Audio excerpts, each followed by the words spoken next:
Hey everyone, welcome to my tutorial on how to paint watercolor roses. I'm spraying my colors to activate them to make them easier to work with.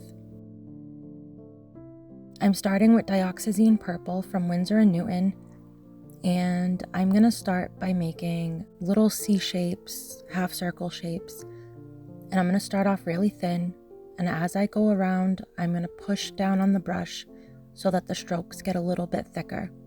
Starting with the tip, then pressing down. Now you're also going to rinse your brush in between strokes, but you're not going to get all the pigment off, just to lighten it a little bit. And you can see my brush strokes are getting lighter and lighter, as well as getting thicker and thicker.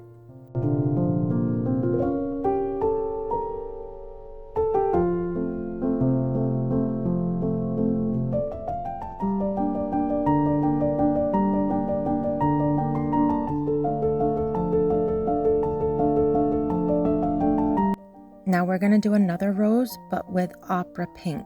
This is a very bright pink. Same thing, we're going to start off small, and then we're going to press on the brush harder and harder as we get to the outer edges.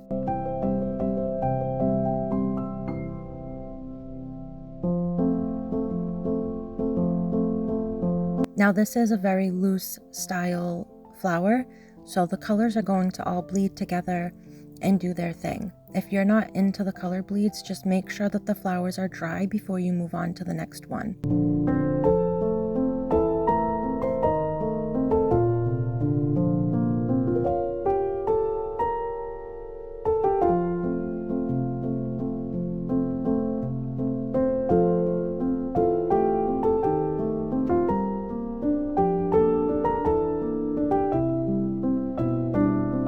Now using Perylene Green, which is a very dark, rich, earthy green.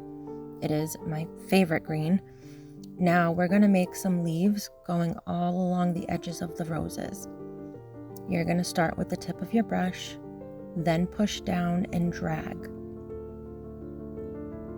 Now using olive green, we're going to go in, just throw in some stems, some messy leaves. I'm not really thinking too hard about what I'm doing.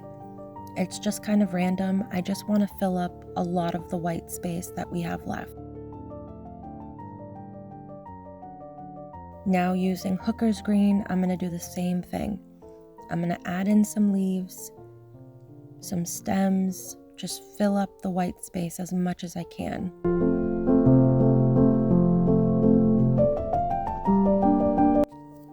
Now I'm going to go back in with the purple, and I'm going to add in some darker brush strokes. This is just going to give the illusion of depth. It's going to add more character to the flowers. It's going to define some of the petals, and it's also going to prevent your painting from looking too flat. We want to give the viewer something interesting to look at. Adding different color variations definitely achieves that goal.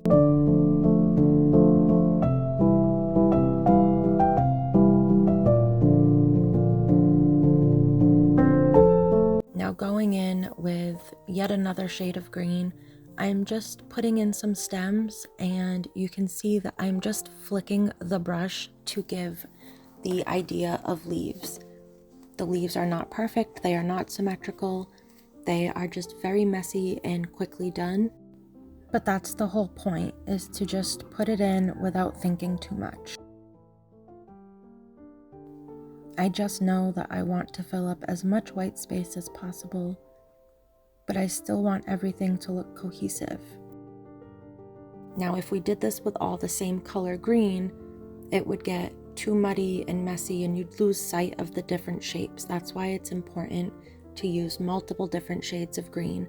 That way there, when things end up on top of each other, they still have their own shape and they retain the definition so that you know that there's different layers of leaves.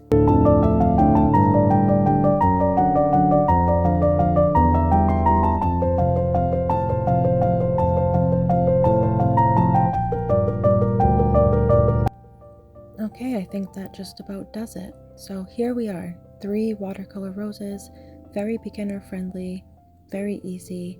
relaxing, and it comes out so beautiful. A list of all the supplies used will be in the description. Thanks for watching.